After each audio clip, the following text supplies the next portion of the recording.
T-Man 978 Chill Review. Hello everyone, right now I'm reviewing Marvel Legends series Guardians of the Galaxy Volume 2 Mantis Build-A-Figure Wave Groot with Rocket Raccoon. Groot has zero articulation. He has on a Ravager's outfit right here, and as you can see he looks like this. Like Shartimus has said, I think the eyes should be a little bit darker instead of that bright-eyed look right there, because it doesn't quite meet up with the movie right there. Here's the back of the suit. His feet look like this. You have to work at getting him balanced, but you can do it, as you can see. Sometimes his legs are warped out of package. Here he is next to a regular 6-inch male figure, female figure, and his full-size self. For what he is, Groot is cool and cute. Rocket Raccoon, I believe, is the first Marvel Legends figure featured on my channel, period. If I'm not mistaken. I thought, or what I wanted them to do, I was like, okay, they gave us this, but when they released the second movie, they're probably going to give him new legs. They're going to have time to do that. But they went the extra mile, and they gave us a completely new figure. I don't believe anything is shared from this original figure. The tail is different, the arms are different, everything's different. And as you can see, he looks less like a sad puppy. This wave right here, oh my god, they all look like bootlegs compared to what we get now. Hasbro has definitely stepped up their game. I don't know if you're going to be able to see it, but the texture on his face is like really cool looking. It was the first thing I noticed before I opened it. Before I zoomed in, that seam line, I could not see that with my own eyes. So it is way better hidden than it looks right here, but it is there, so can't lie about that, or can't deny it. The mouth does open a bit if you want to. They did not paint the tongue. I don't believe you're supposed to mess around with that, but in fact, I didn't know you could do that till just now while I was looking at it. And I've been playing with this thing. But here are his details. Yeah, they did go the extra mile, but was it perfect? No. They didn't fix the way his head works. The other one has a similar joint right there. I wish it was a disc hinge, but it's not. It can't really look up much without popping off, but you can get it up that much. And basically it's just static, stuck in that pose. Turning the head makes him look at a weird angle. He has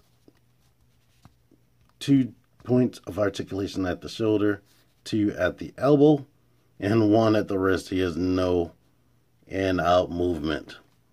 Here is this pistol right here, which is nicely painted and whatnot. Here is this pistol here. So there you go. I'll see if he can fit his original blaster from the first toy. He does have a diaphragm joint, which is cool. And his feet or his legs can kick out that far right there. If you force it, it can go all the way back almost. The tail has 2 points and it swivels.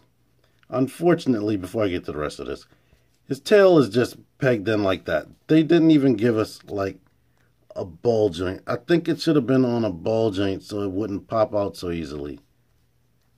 The feet have the same issue. They just come straight out. Maybe that's just mine, but as soon as I open them, it's just like they come out too easy. So transporting this guy, I would definitely be careful to make sure that I have everything.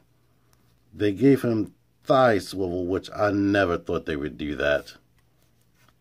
His legs, as you can see with this molding right there, and the legs were shaped like this in the movie, they basically gave him regular humanoid legs instead of animalistic legs. And he does have 2 points at the knee. So it's decently articulated, but he is a bit stiff due to the wrist not going in and out or up and down. The neck not being able to look up. And the feet don't have any ankle pivot. If they would have given us a ball joint, and you know what? Looking at these feet, I believe they are on wrong. At least I have both of them. So, yeah, now his arch is in the middle. But, no. Now they're not wrong because the big toe is still right there. So, yeah, I guess his arch is on the outside of his foot. So, that looks weird. Don't look at it from the bottom. But it's nicely painted and detailed. His articulation is just lacking. I almost forgot to show off this head that does have a painted mouth interior, as you can see right there. So, one is angry and yelling, one isn't. But it still looks nice. So whichever you decide, that's what you decide. This gun, he can hold it, but just like the original figure, it's not designed because of this thing right here. Maybe they were too movie accurate. It can only be held like this basically because the elbow can't fit into there. And I believe I broke the original's arm trying to get the elbow in there. That might have been what helped that arm break when I broke it. But anywho. Male, female, and Groot comparison. The lack of ball jointed ankles makes you really need to use his tail to help him stand up. Like, it's almost like a third leg, so to speak. Yeah, but this is a good figure.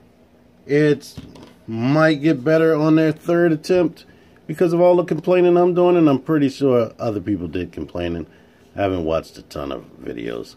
Like, he can hold this gun more straight, but like I said, because of that shoulder, it has to be twisted at an angle. So, yeah, it's not going to be perfect or right. But anywho, I like Groot. I like him, but he's not all that spectacular. Anyway, if you thought this review was spectacular, click the like button. If you thought it wasn't spectacular, click the like button. Subscribe, share, comment. T-Man978 out of here. Thank you for watching.